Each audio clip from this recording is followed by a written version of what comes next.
사랑하는 서밋의 교회 여러분, 참으로 반갑습니다. 오늘 여러분과 함께 우리 성경 통독 모임, 특별히 주일날 하게 되는 이 모임에 또 우리 훈련을 할 겸, 또 미리 또 볼 겸, 우리 지금 읽고 있는 역대상을 같이 좀 보고자 합니다. 이 성경 통독 모임을 우리가 하는 이유가 무엇이냐? 전도 운동 하다 보면 성경에 대한 깊은 이해가 더 하고 싶어집니다.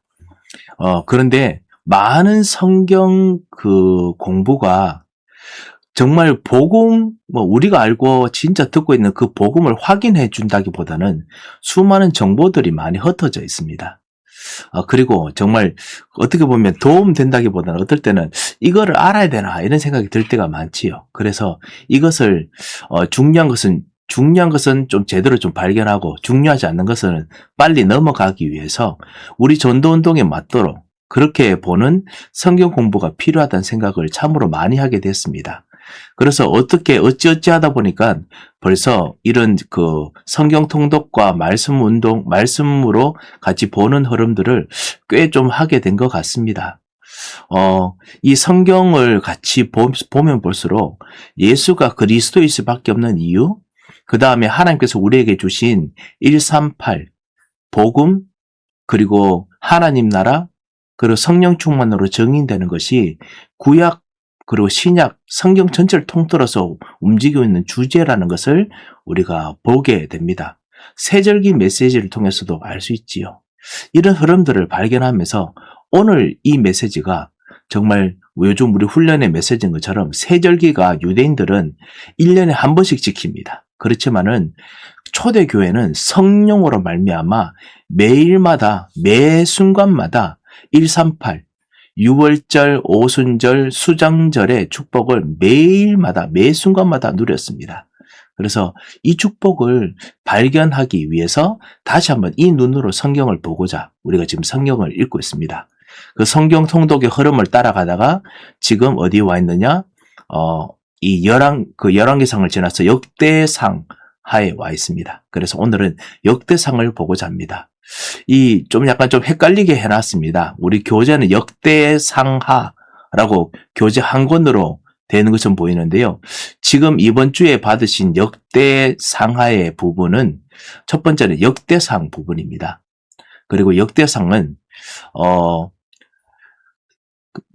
제사장의 입장에서, 예배 중심의 입장에서, 다윗과 솔로몬 왕들을 보는 그 포커스가 맞춰져 있습니다.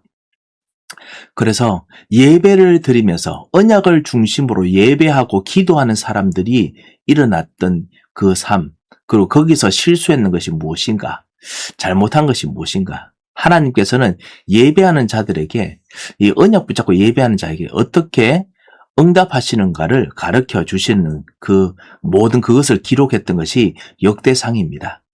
똑같은 다윗과 솔로몬의 그리고 왕들의 내용이 열왕기상하에 있었습니다만, 열왕기상하는 진짜 왕의 입장에서, 그리고 선지자적 입장에서 보고, 그리고 그것에 잘했던 것, 잘못했던 것들을 기록한 내용들입니다. 하지만 이 역대상하는 제사장적 입장에서 실제로 예배하고 그리고 그 안에서 회복하는 진짜 예배와 기도 속에서 어떻게 승리하고 움직였는지, 그리고 어떻게 실패했는지를 보는 것이 이 역대상하의 흐름입니다. 그리고 또 하나 여러분 좀 읽기 전에 좀 시작할 것이 뭐냐면, 이 역대상하는 특별히 포로 유배기 때 이스라엘 백성들이 바벨론의 포로가 됐을 때, 그때 그 모든 있던 기록들을 다시 다 모은 것으로 보고 있습니다. 그리고 그때 이제 모아서 썼던 코멘트들이 많이 있기 때문에 유배기 때 분명히 쓰여졌던 것으로 많이 보이고 있습니다. 마지막으로 쓰여졌던 것이죠. 그 전까지 기록들이 다 있었습니다만, 그래서 이 역대상하에 있는 이 성경의 하나님의 감동으로 썼던 이 사람들이 유배기 때 완전 지역 곳곳에서 숨겨진 자로, 남은 자로, 흩어진 자로 있으면서 어떻게 이 속에서 하나님께서 다윗과 솔로몬에게 주신 이 언약을 주께서 회복시키실까, 이 약속을 붙잡고 다윗과 솔로몬과 수많은 왕들을 쳐다봤습니다. 우리가 마치 이 큰 전도운동, 세계복음화의 하나님 계획 안에서 지금 우리가 이 지역교회, 서밋교회, 우리 지역교회 또 지역뿐만 아니라 각 지역에서 우리가 다락방으로, 그 다음에 우리가 앞으로 지교회로 이렇게 조그만 그룹을 했을 때, 내가 이 조그만 그룹과 조그만 이 전도운동이 어떻게 세계복음화를 할 수 있을까? 어떻게 뉴저지 복음할 수 있을까? 미국 복음할 수 있을까? 이런 생각이 들잖아요. 어떻게 진짜 역사가 일어날 수 있을까? 그런 생각을 똑같은 생각을 유배기 때 했다는 것이죠. 이 포로 시절에 사람들이 했었습니다. 그때 하나님께서 성령으로 역사하셔서 성경에 기록하는 사람들에게 다윗과 솔로몬에게 역사하셨던 언약의 하나님은 지금도 살아서 계신다. 그리고 다윗과 솔로몬에게 역사하신 하나님께서 남은 자, 숨은 자, 흩어진 자를 통해서 지금 다시 복음하시는 계획을 이루고 계신다. 이것을 보고 다윗과 솔로몬을 재조명한 것입니다. 그리고 왕들을 재조명하게 하셨습니다. 그래서 우리같이 흩어진 자, 남은 자, 숨어있는 자들이 어떻게 복음을 회복하면서 예배해야 될까? 복음을 회복하면서 기도하는 것인가? 이것을 역대상화 통해서 우리가 발견할 수 있게 됩니다. 그래서 그런 입장에서 오늘 우리 말씀의 이 흐름들을 같이 좀 성경 통독에 우리 성경 공부로 같이 들어갔으면 합니다. 한번 읽도록 같이 한번 기도하도록 하겠습니다. 살아계신 하나님 아버지 감사합니다. 오늘 살아있는 하나님의 말씀을 듣고 또 누리는 시간을 주셔서 감사합니다. 주 예수께서 영안을 열어주시고 성령으로 충만케 역사하여 주시옵소서. 하나님, 정말 부활의 주님께서 우리와 함께 계신다는 것이 바로 이 말씀, 이 뜻이었다는 것을 오늘 다시 한번 발견합니다. 주님께서 흩어진 자로, 남은 자로, 숨겨진 자로 우리들을 부르시면서 역사하시고자 하는 이유를 오늘 제대로 발견하는 시간 되도록 주님께서 오늘 성경 통독에 주장하여 주옵소서. 예수 그리스도 이름으로 기도합니다. 아멘. 우리 리딩 지저스의 역대상하 흐름들을 먼저 한번 좀 보도록 하겠습니다.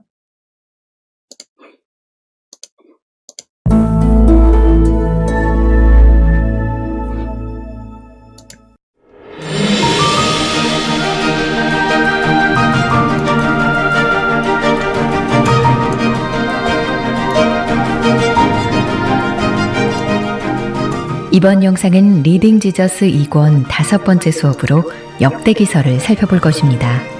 역대기서에서 많은 부분을 차지하는 족보의 신학적 의미와 포로로 끌려갔다 귀향한 이스라엘 백성에게 전해지는 회복의 메시지를 함께 알아보겠습니다.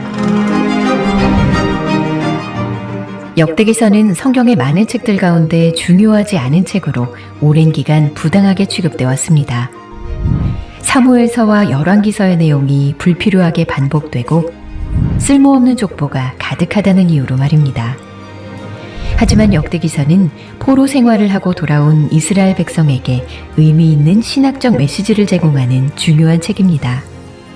하나님의 언약이 여전히 유효한 것을 상기시키며 회복의 메시지를 전하기 때문이죠. 아담으로 시작해 포로 생활에서 돌아오는 유다 백성의 이야기까지 구약의 이스라엘 역사 전체를 한 번에 훑어내려가는 책인 역대기. 이제 함께 살펴보실까요?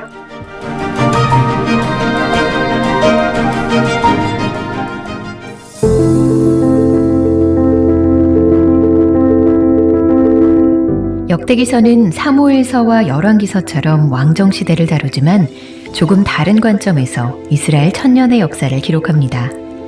열왕기서의 관심이 다윗 왕조의 운명에 있다면 역대기서의 관심은 성전과 신실하신 하나님의 은혜에 있습니다.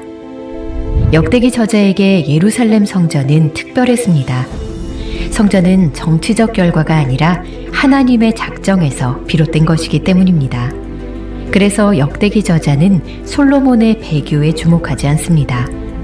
오히려 성전의 위치, 건축자, 언약궤의 안치 및 완공 예시까지 그 모든 단계를 하나님께서 친히 간섭하셔서 정하신 것을 강조하지요. 저자에게 중요한 것은 하나님께서 솔로몬을 택하셔서 성전 건축을 완수하도록 인도하셨다는 사실이었습니다.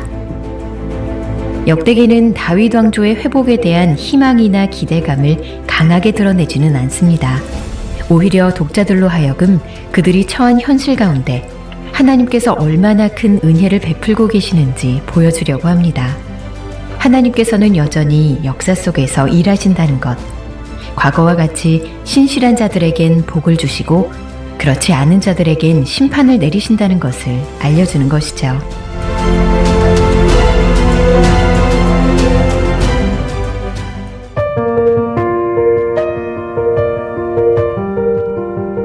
성경에 나타난 족보는 크게 두 유형으로 나뉘고 각각 다른 역할을 합니다. 하나는 수직적 족보로 혈통의 뿌리를 보여주고 다른 하나는 수평적 족보로 친족 관계를 보여주는 역할을 하죠. 역대상 1장부터 9장까지 등장하는 족보는 수직적 족보와 수평적 족보가 혼합된 형태로 그저 이름들을 나열해 놓은 것이 아니라 중요한 신학적 메시지를 담고 있습니다. 아담으로부터 시작하는 수직적 족보는 저자가 온 인류의 역사와 뿌리를 염두에 두고 있음을 보여줍니다. 또한 이 족보는 이스라엘 족장으로부터 포로로 끌려갔다 돌아온 백성에 이르기까지 과거와 현재를 포괄적으로 보여주지요. 동시에 이스라엘과 주변 이방 국가들을 수평적으로 기록함으로써 수많은 나라들 중 이스라엘이 하나님께 택함받은 민족이라는 메시지를 전달합니다. 이러한 맥락을 기억하며 역대상 2장에서 5장까지의 족보에 주목해 봅시다. 이 족보는 야곱의 아들들인 12족장을 시작으로 하여 기록되어 있습니다. 그런데 내용을 읽다 보면 족보가 12아들의 나이 순으로 기록된 것이 아니라는 것을 알게 됩니다. 왕권을 소유한 유다 지파가 먼저 등장하기 때문이죠. 이는 출생한 순서가 아닌 하나님의 택하심이 중요하다는 사실을 독자에게 보여줍니다. 역대상의 마지막 족보 기록인 9장은 유배기 이후의 시대를 다룹니다. 저자는 역대기 말씀의 대상이 되는 이들, 즉 포로로 끌려갔다 돌아온 자들을 이스라엘의 역사와 연결하며 회복의 메시지를 전하고자 합니다. 돌아온 이스라엘 공동체에 하나님은 과연 어떤 말씀을 주실까요?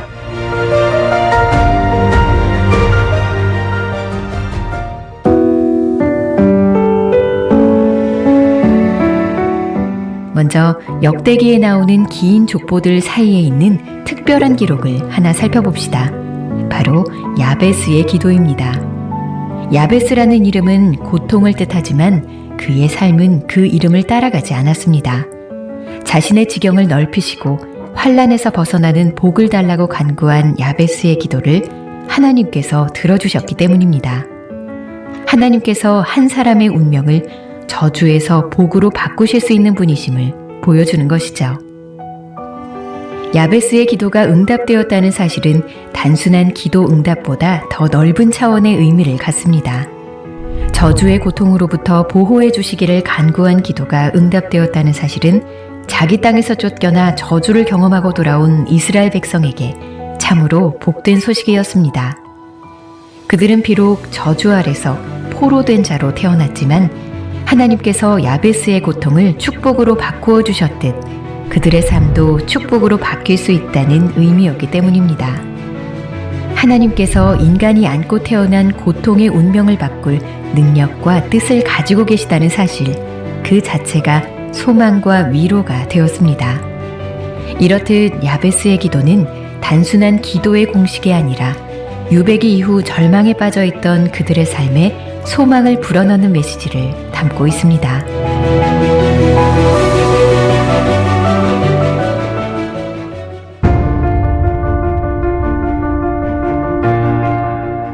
역대상 9장은 이스라엘이 범죄함으로 포로가 되는 고통을 경험한 뒤 다시 돌아와 하나님께서 주셨던 땅을 되차지하는 상황을 보여줍니다.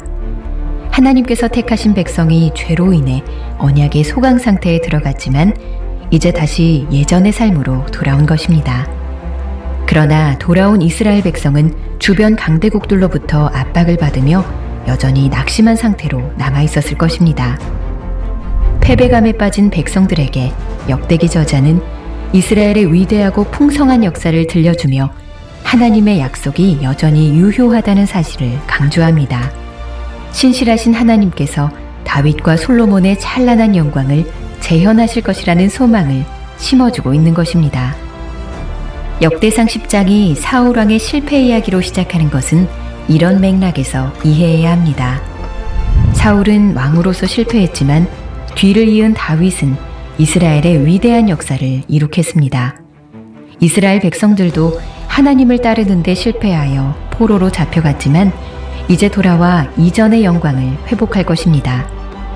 여호와를 따르지 않았던 사울의 길이 아니라 여호와를 찾았던 다윗과 솔로몬의 길을 따라갈 때 하나님께서는 그들과 맺으신 약속을 다시 기억하시고 그들을 회복시키실 것입니다.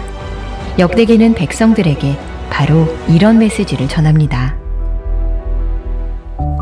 또 다른 중요한 메시지는 권선징악입니다. 죄 다음에는 항상 심판과 불행이, 순종 다음에는 항상 형통과 평안이 따른다는 이 주제는 분열된 왕국의 역사를 평가하는 기준이 됩니다. 여기에서 눈여겨볼 부분은 지연되는 심판입니다.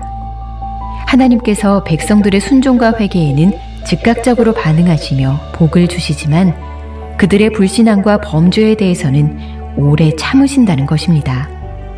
하나님께서 먼저 선지자들을 보내셔서 경고하시고 그들이 돌이킬 때까지 기다리신 후에야 심판하신다는 사실을 저자는 강조합니다. 동시에 하나님의 오래 참으심을 당연한 것으로 계속 죄를 짓는 핑계로 삼아서는 안 된다는 점을 분명히 합니다. 심판이 항상 연기되는 것은 아니며 하나님께서는 언제나 각 세대를 그 행한 바에 따라 다루셨다는 것입니다. 이런 의미에서 역대기는 회복의 공동체를 향한 경고일 수 있습니다. 잘못을 범하고도 심판이 미뤄질 것이라 생각하지 말고 항상 스스로 겸비하여 하나님의 얼굴을 찾으라는 것이죠. 저자가 백성들에게 전한 메시지의 요약은 역대하 20장 20절 말씀이라고 할 수 있을 것입니다. 유다와 예루살렘 주민들아, 내 말을 들을지어다. 너희는 너희 하나님 여호와를 신뢰하라. 그리하면 견고히 서리라. 그의 선지자들을 신뢰하라. 그리하면 형통하리라.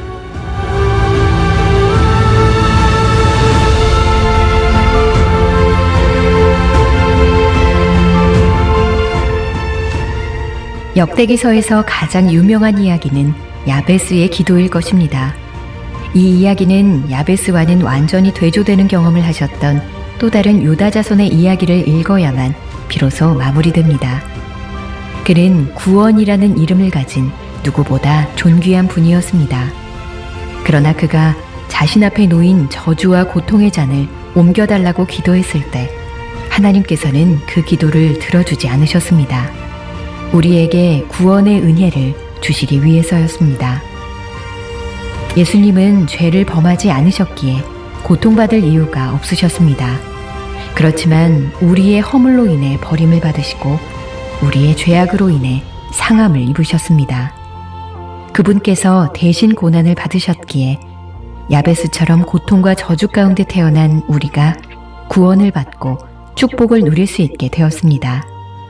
이제 모든 이름 위에 뛰어난 이름을 가지신 부활하신 예수님께서는 온 지경에 있는 우리를 부르셔서 그의 영원한 나라와 영광에 들어올 수 있게 하셨습니다.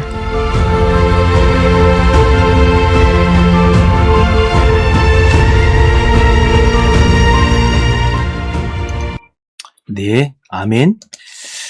자, 오늘 역대상하를 같이 보려고 하는데요. 여러 가지 참 좋은 배울 수 있는 여러 가지 정보가 많이 있었습니다만, 특별히 포커스를 여전히 이것으로 가졌으면 합니다.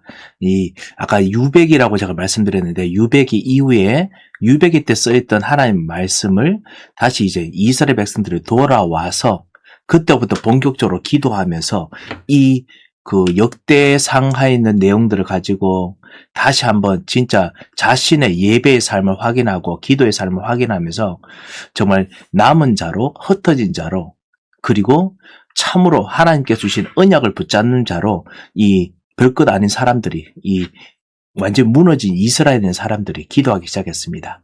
거기서 진정한 렘넌트 운동이 일어났고 거기서 진정한 복음 운동이 일어나는 그 꽃을 피웠습니다. 그리고 그곳에 진짜 모든 걸 완성하는 예수 그리스도께서 오셨죠. 이것이 역대상하를 우리가 읽어야 될 포인트다라고 우리가 볼 수 있습니다. 그래서 그 여러 가지 권성징악 여러 가지 주제가 있습니다만 그 핵심이 무엇이냐?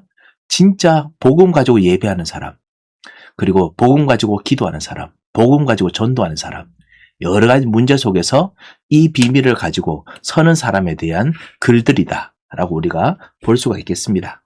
자, 그런 면에서 역대상하의 흐름들을 우리가 좀 보도록 하겠습니다. 첫 번째입니다. 그래서 성전 중심입니다. 예배와 기도 중심, 정치가 아니라, 즉 왕의 눈이 아니라 그 진짜 하나님의 복음을 가진 사람의 눈으로 봐야 된다. 그래서 천년 기간을 다루는 역대기는 이스라엘 역사를 기록하는데 여러 가지 자료로 사용하고 있습니다. 자, 그래서 그 중에 가장 두드러진 자료가 바로 사무엘서와 열왕기서였는데요. 자, 역대기 또한 사무엘서와 열왕기처럼 왕정 시대를 다루지만은 다른 관점에서 이스라엘 역사를 기록합니다.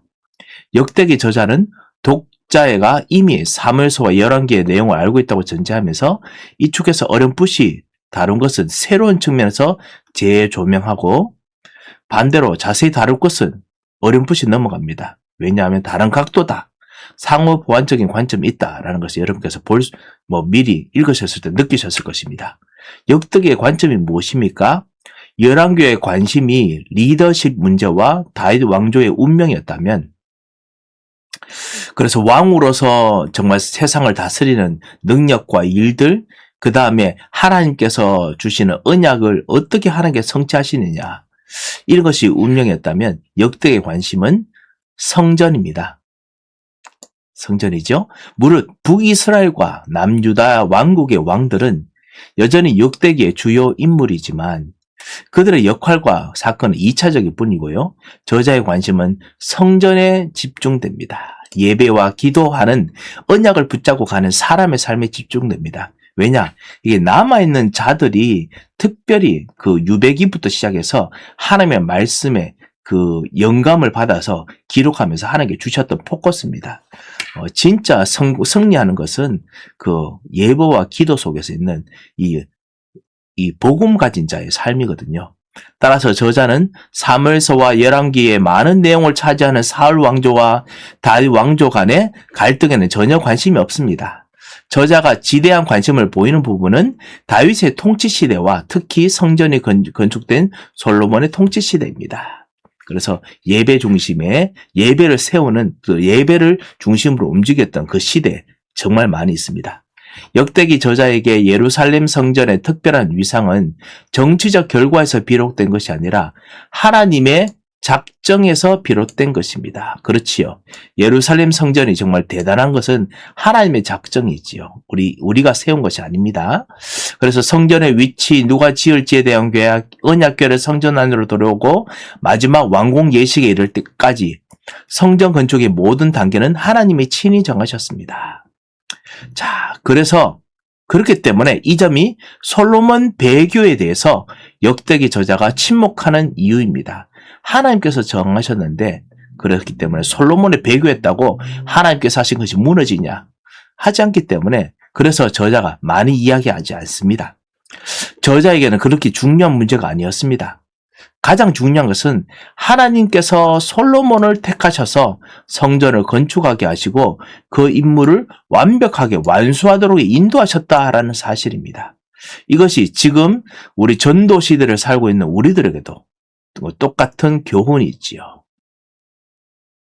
자, 역대기상은 그 족보로 쫙 나와 있습니다. 그래서 1장에서 9장 족보 전체적으로 다 보여줍니다.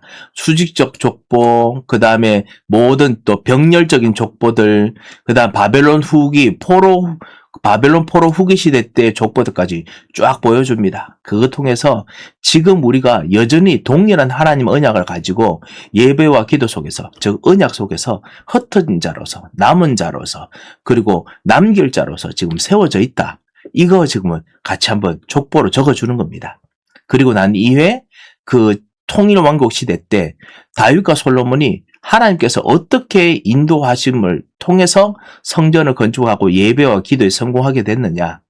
그리고 그 이후에 역대하 때 역대부터 시작해서 그 9장부터 있지만요. 분열 왕국 때 성공한 사람들 어떻게 됐느냐, 어떻게 예배하고 기도했느냐, 이런 모든 것들을 통치하는 속에서 보여주는 것입니다.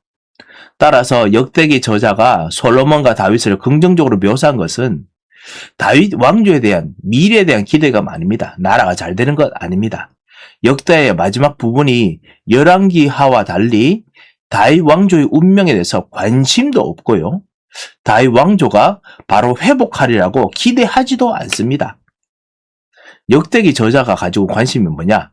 다윗 왕조의 업적을 근본적으로 정치적 관심보다 신학적 관점에서 보기 때문에, 예배와 기도 중심으로 보기 때문에, 즉 역대기 저자는 독자들이 광적으로 헛된 종말론적 소망을 풍기하기보다는 그들이 처한 현실에서 하나님이 현재 그들에게 얼마나 그 은혜를 베푸고 계신지를 보여주려 합니다. 지금도 역사하시는 하나님. 즉 다윗 왕조가 없어져도 하나님은 여전히 역사 속에서 일하시며 신실한 자들에게 복을 주시고 신실한 자들은 과거처럼 심판하신 사실을 보여주려 합니다. 하나님 나라지요. 하나님 나라입니다. 하나님 나라, 지금도 움직이고 이루어지고 있는 하나님 나라를 보여주는 것입니다. 자, 그런 면에서요, 하나님 나라의 역사들, 예배와 기도 속에서 흩어진 자들을 통해서 움직이셨다라는 신실한 것을 보여주는 대표적인 예가 바로 야베스지요. 설교자들이 역대기를 본문으로 잘 선택하지 않는 이유가 있으면 족보 때문입니다. 나열되는 이름, 설교로 하기 정말 어렵습니다. 하지만은 그 족보 사이에 야베스의 기도가 있습니다. 그 역대상 4장 9절에 10절이죠. 야베스는 그의 형제보다 귀중한 자라. 그의 어머니가 이름하여 이르되 야베스라 하였으니 이는 내가 수고로이 낳았다 함이더라. 되게 고생하고 힘들고 어렵게 낳았다. 이것이 창세기 3장에 대한 저주에 대한 이야기죠. 언급이죠. 안 그래도 힘들고 어려웠는데 놓는 것도 힘들었구나. 이 이야기입니다. 야베스도 자기 삶 속에서 어려웠습니다. 야베스가 이스라엘 하나님께 아뢰어 이르되 주께서 내게 복을 주시려거든 나의 지역을 넓히시고 주의 손으로 나를 도우사 나를 환난에서 벗어나 내게 근심이 없게 하옵소서 하였더니 실제로 야베스가 이 어려움 속에서 그래도 하나님이 주신 언약을 가지고 유배기와 어려움과 남은 자와 소수의 사람들 속에서 소수로 겨교하는 속에서 하나님이 그가 구하시는 것을 허락하였더라. 하나님의 은혜로 말미암아 점점 숲을 이루고 그리고 강대국을 이루는 그 응답을 보는 그 씨앗이 되게 했습니다. 자, 만일 이 본문을 설교했다면 족보 전체에 나열된 이름은 물론이고 이 기도가 족보라는 맥락에서 기록된 사실을 대부분 무시할 것입니다. 대부분 무시될 것입니다. 하지만 이 이야기가 바로 족보 안에 있는 부분입니다. 족보와 관련한 내용은 역대기 저자의 관점을 드러내는 중요한 부분이라는 사실을 기억해야 됩니다. 아까 제가 말씀을 드렸듯이 야베스라는 이름이 고통이라는 점이 놀랍습니다. 왜냐하면 고통이 그를 정의하지 못했고 오히려 그가 하나님께 간구할 때 하나님 그의 상황을 저주에서 복으로 바꾸셨기 때문입니다. 그렇지요. 이것은 기도의 공식이 아니라 한 사람의 운명을 저주에서 복으로 바꾸실 수 있다. 하나님께서는 이럴 수 있다라는 것을 보여줍니다. 이것이 족보에서 보여주는 하나님의 메시지죠. 그만큼 정말 기도와 그 예배 속에 있는 이 복음의 능력은 엄청납니다. 여러분이 이 복을 받으셨습니다. 야베스의 어머니가 고통 중에 아이를 낳았다는 것은 창세기 3장 이후 보편화된 경험입니다. 또한 여기서 고통을 표현하는 단어는 창세기 3장 16절에 해산하는 고통에서 비롯된 것입니다. 그런 의미에서 우리는 모두 야베스입니다. 그렇죠. 우리가 모두 야베스입니다. 모든 사람은 저주 안에 태어나서 고통스럽고 헛된 삶을 살아야 하기 때문입니다. 하지만은 하나님은 그런 운명을 바꿀 능력과 뜻을 가지신 분이시며 실제로 우리를 그런 운명에서 건지셔서 복 주시고 고통에서 자유롭게 하십니다. 이 리딩 지저스도 우리가 가지고 있는 이 복음의 핵심을 정확히 간파하고 있지요. 자, 그래서 진짜 이런 분이다라는 것이 족보에서도 보인다. 주께서 내게 복을 주시려거든 하는 말은 창세기 3장에 반드시 죽을 것이다 라는 말씀을 뒤집어 버립니다. 그게 뭐냐? 야베스는 우리 뒤엔 안 나오신다만 야베스는 창세기 3장 15절의 약속을 알았습니다. 그래서 여자의 후손을 통해서 반드시 죽어야 되는 나에게 이제는 복을 주는 사람으로 바꾸실 것이다. 그렇기 때문에 이 저주에서 복으로 역사하실 것이다. 이거 알고 말씀과 기도 속에서 복음을 회복했습니다. 야베스는 하나님께서 악에서 보호하사 저주의 고통이 자신에게 임하지 않기를 구합니다. 그리고 하나님은 그 기도에 응답하셔서 그에게 복을 주십니다. 이것은 자기 땅에서 쫓겨나 저주를 경험했다가 돌아온 역대기의 원래 독자들에게 참으로 복된 소식이었습니다.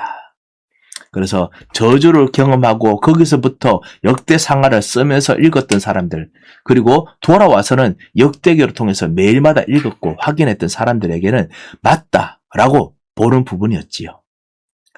그들은 비록 저주 아래서 포로된 자로 태어났지만 하나님이 야베스의 기도를 들으시고 응답하셨듯이 그 저주는 복으로 바뀔 수 있기 때문에 그렇습니다.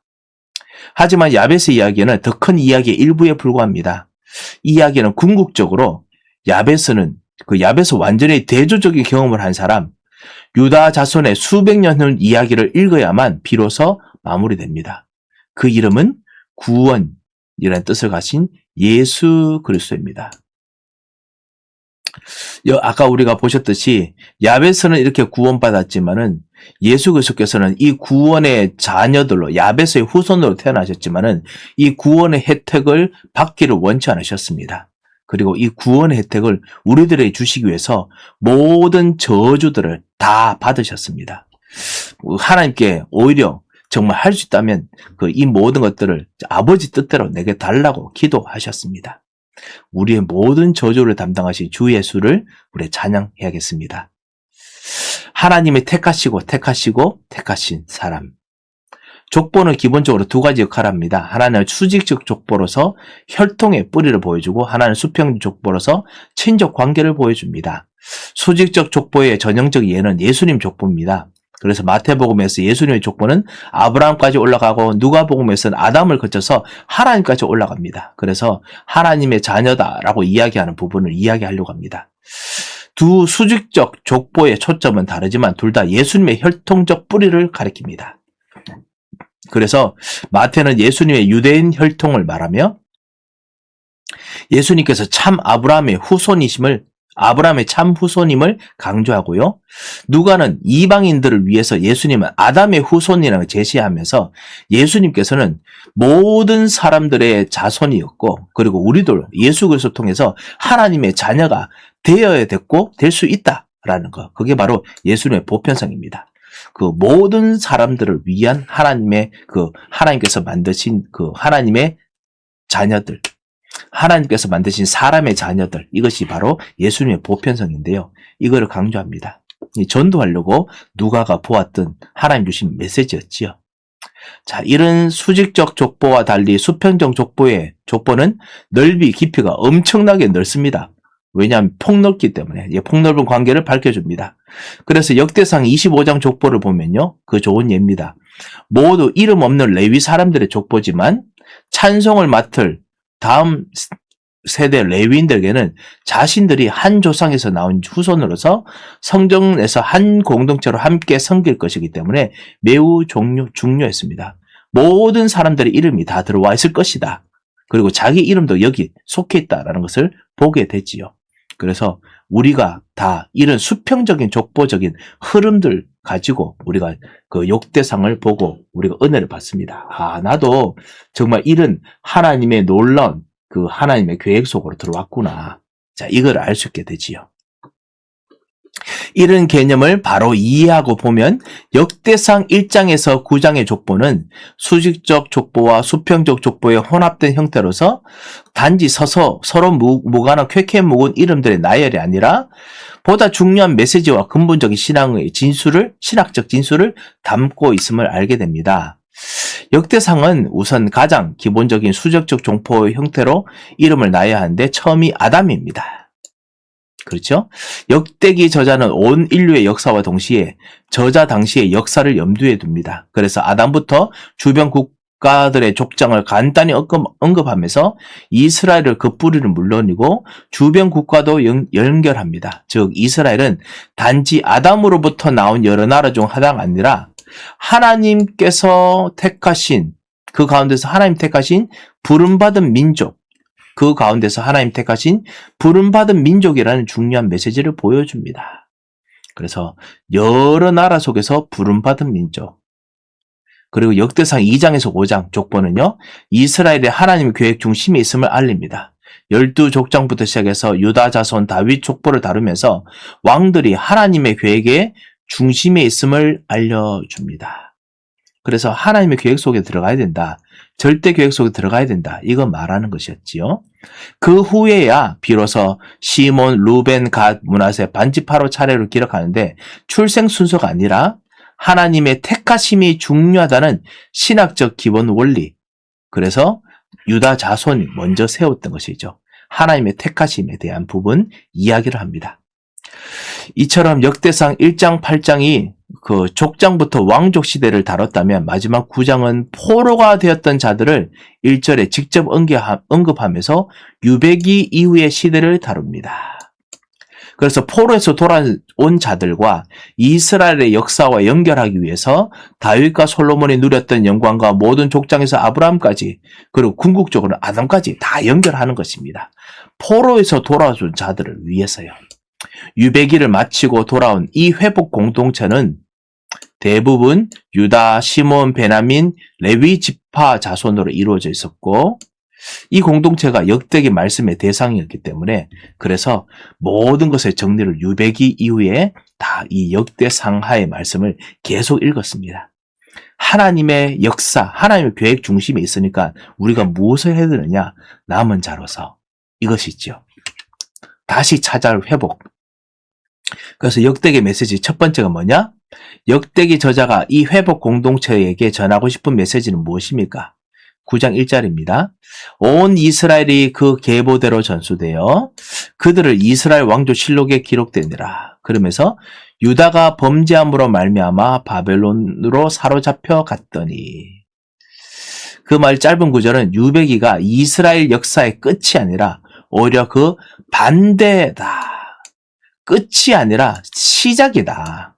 라는 것이죠. 유다 백성이 바벨론에 잠시 포로로 잡혀갔지만 다시 돌아와 수백 년 전에 하나님께서 그들에게 약속하신 땅을 다시 차지하게 됐다는 것입니다.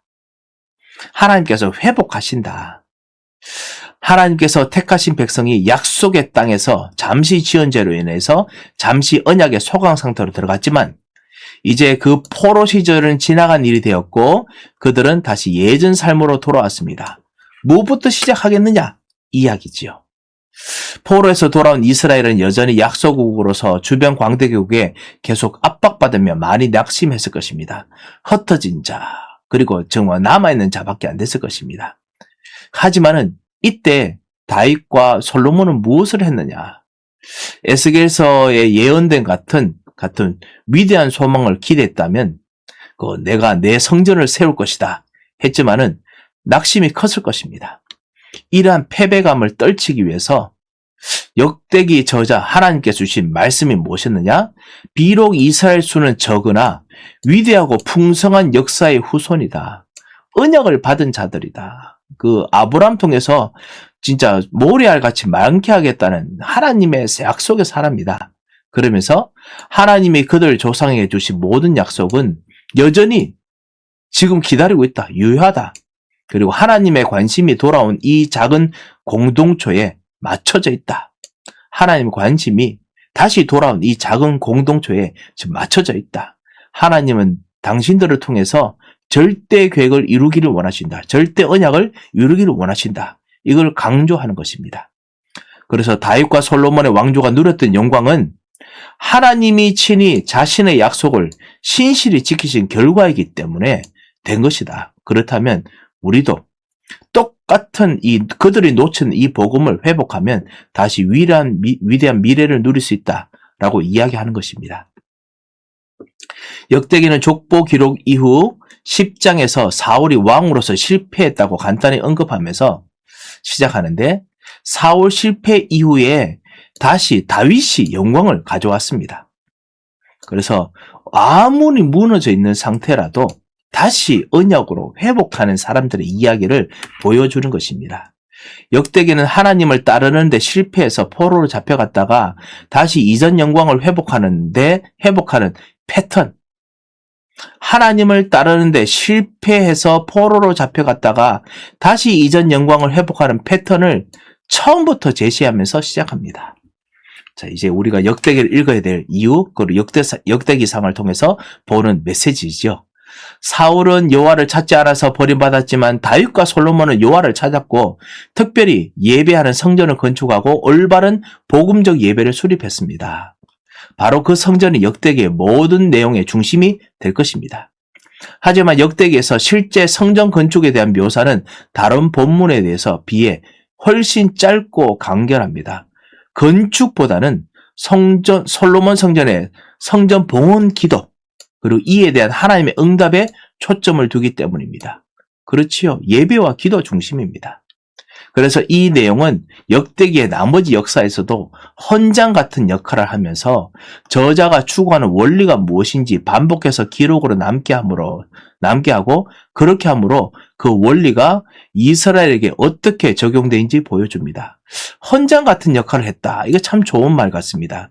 뭐냐면 이스라엘의 헌장은 사실은 창세기 3장 15절의 그 약속이 바로 헌장입니다. 그거를 솔로몬이 다시 성전을 기초하면서 기도로 만들었고요. 그 기도가 진짜 그 헌장이 됐습니다. 이 미국 독립기념하는 사람들, We the People, 그거 가지고 헌장으로 쓰는데요. 진짜 기도했던 그 내용이 진짜 나라를 만들었듯이 우리도 기도를 통해서 하나님 나라를 가정과 현장에 세우겠습니다. 두 번째는 권선징악입니다. 권선징악도 사실은 예배와 기도 속에 있는 전도자의 삶 같은 우리의 여정 같은 그런 메시지죠. 역대기 저자가 보여주는 또 다른 중요한 주제가 권선징악 신학입니다. 하지만 이 예배와 기도 속에서 있는 전도자의 삶입니다. 권선징악으로 헷갈리지 않으셨으면 좋겠습니다. 상과 벌이 나중에 임하지 않고 즉각에 임한다는 이 신학이 기반으로 저자는 분명 분열왕국의 역사를 평가합니다. 하지만 알다시피 좀 더 설명이 필요하죠. 그러기 위해서 역대기에서는 죄 다음에 항상 심판과 불행이, 어려운 순종 다음에 항상 형통함과 평안이 따르는 것을 보여줍니다. 물론 권선징악이라는 주제가 절대 불변의 원칙이 아니라서 하나님은 범죄 이후에도 즉각 벌을 주시지 않기도 하고 선지자들을 먼저 보내 경고하시기도 합니다. 그리고 회개하면 언제나 심판을 거두십니다. 그래서 복잡한 권선징악이지요. 하지만은 권선징악 신학에 대한 역대기 저자의 관점은 이것입니다.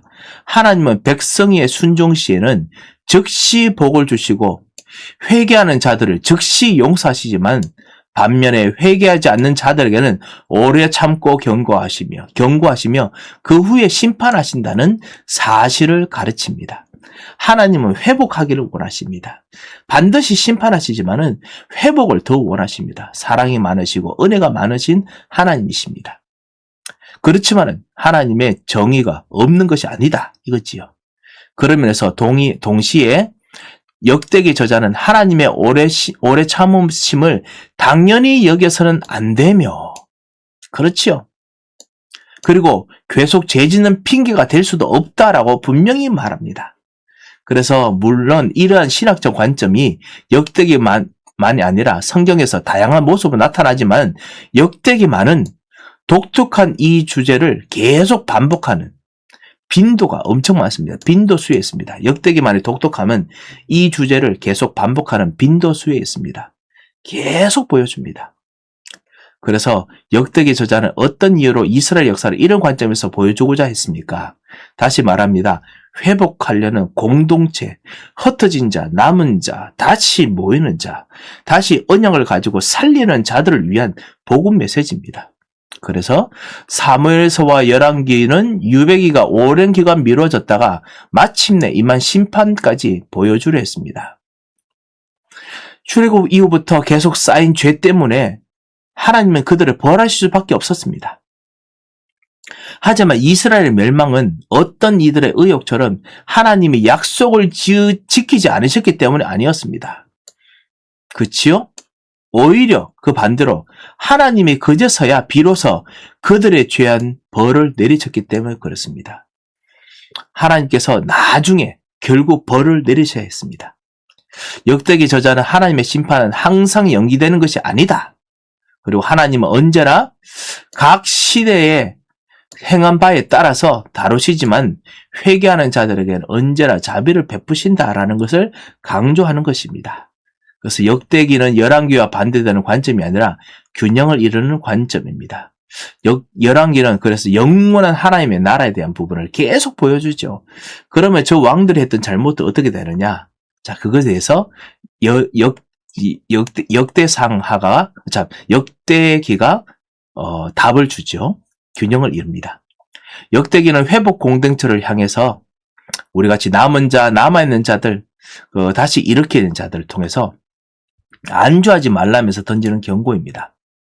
과거에 그랬듯이 잘못을 범하고도 심판이 미뤄질 것을 생각하지 말라는 것입니다. 그들이 살아남아 복을 받는 유일한 길은 스스로 낮추고 하나님의 얼굴을 찾는 것입니다. 그래서 우리도 항상 하나님 것은 높이 보지만 정말 영적으로는 최고의 하나님을 보지만 우리의 눈은 낮게, 우리의 생각은 낮은 곳으로 보지요. 역대기가 당시 사람에게 전한 메시지는 다음과 같이 여호사밧의 말에 잘 요약되어 있습니다. 유다와 예루살렘 주민들아 내 말을 들을지어다. 너희는 너희 하나님의 여호와를 신뢰하라. 그리하면 견고히 서리라. 그의 선지자들을 신뢰하라. 그리하면 형통하리라. 역대기가 그 시대 회중에게 그리고 그들을 통해서 오늘날 우리들에게 전하는 메시지입니다.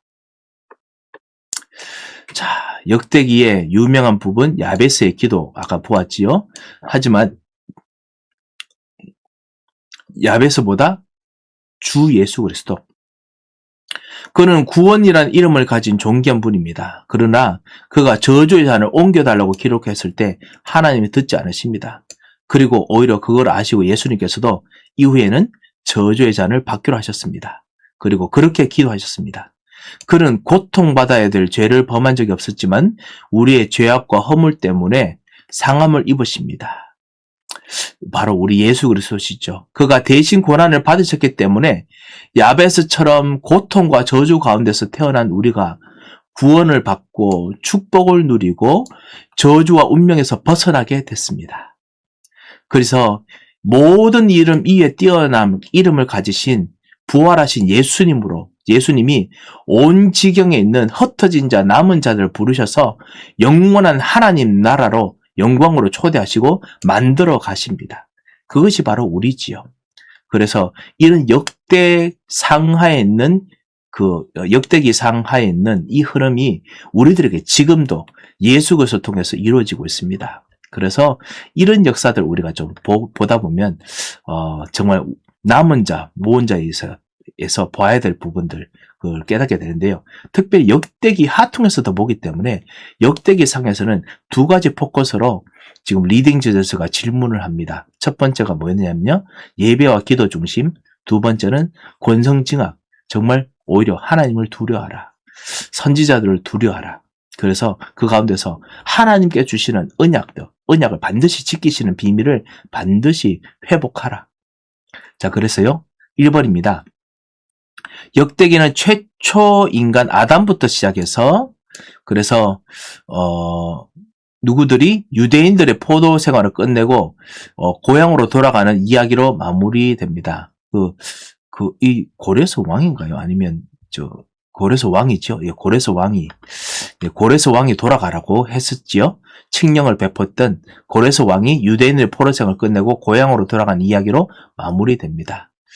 역대기도 사무엘서와 열왕기처럼 왕정시대를 다르되 다른 관점에서 이스라엘 역사를 기록합니다. 그래서 대강 좀 이제 흐름이고요.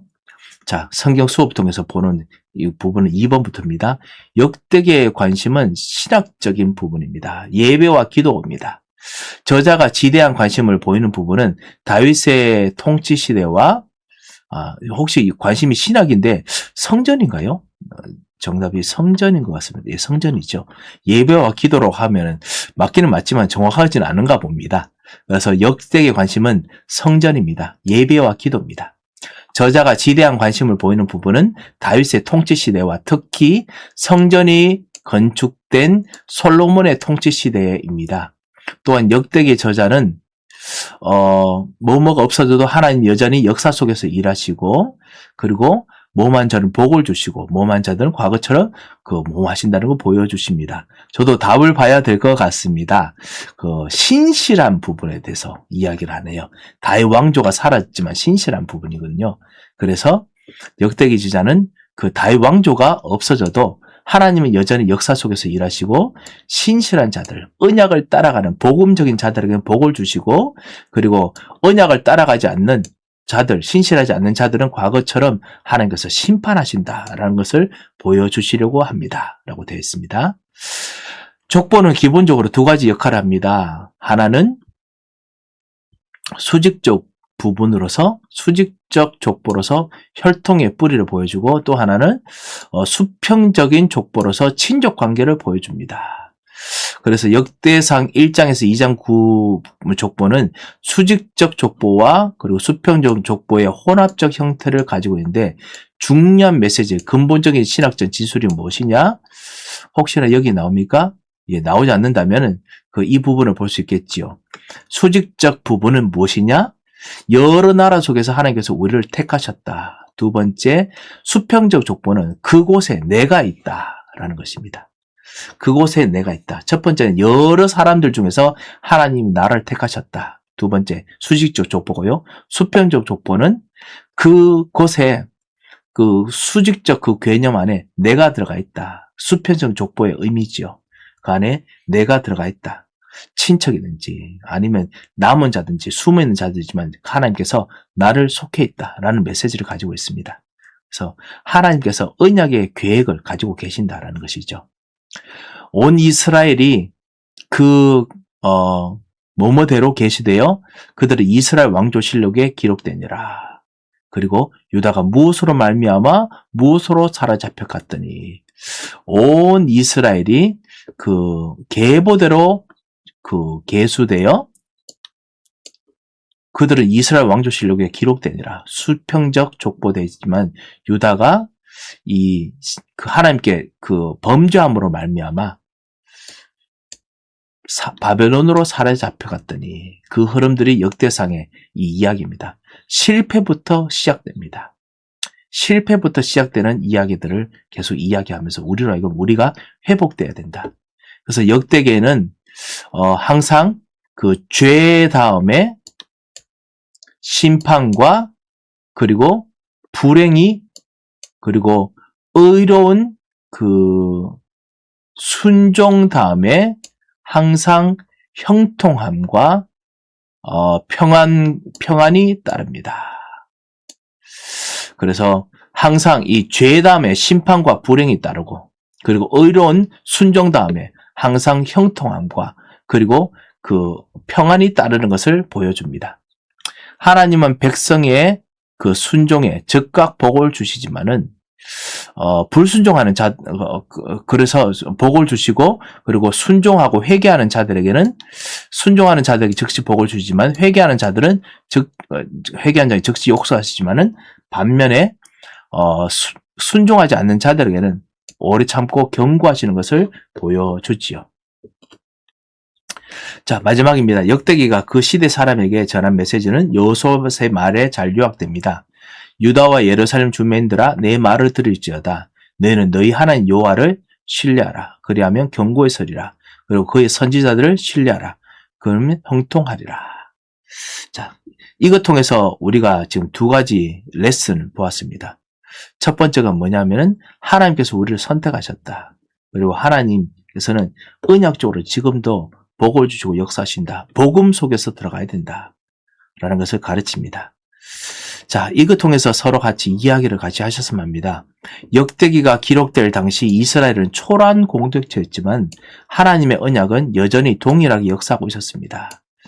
혹시나 상황이나 환경이 진짜 혹시나 내게 그런 비슷한 부분이 있었습니까?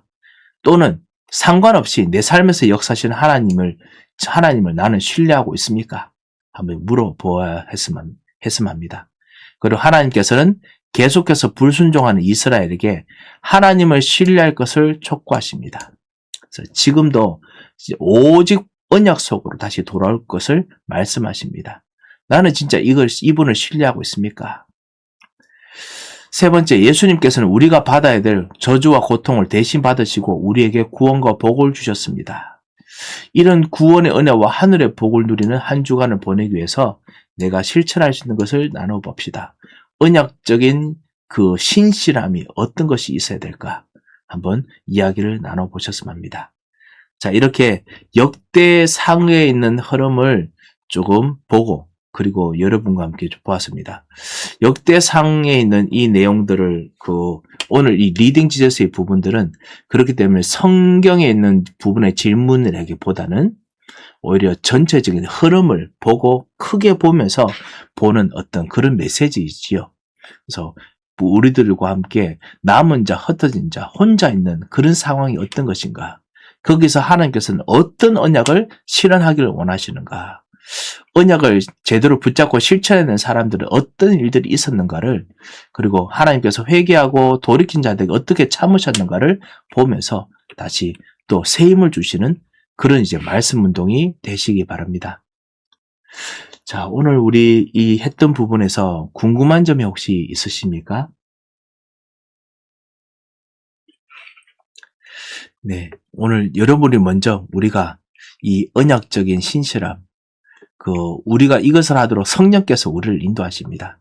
이 부활의 능력으로 함께 하시기 때문에 정말 오늘도 언약적으로 신실하게 점심 이후에 정식기도 하시고 모든 그 기도 속에서 찾으시고 그리고 특별히 밤에 모든 것 속에서 하나님의 영광이 보일 만큼 정말 성령의 충만함 얻으시는 오늘 하루가 되시기를 바랍니다. 오늘 수요예배 때는 특별히 바울에게 주셨던 부활의 메시지를 하나님께서 왜 주셔야 됐는지를 다시 한번 좀 보면서 또 새로운 힘을 얻고자 합니다. 오늘 축복의 한 주 되시기를 바랍니다. 감사드립니다. 한번 기도하겠습니다. 살아계신 하나님 아버지 감사를 드립니다. 주님께서 우리에게 주신 이 생명의 말씀으로 살아나는 비밀을 누리게 하실 것을 감사드립니다. 응답하실 것을 믿고 감사하고 예수 그리스도의 이름으로 기도합니다. 아멘.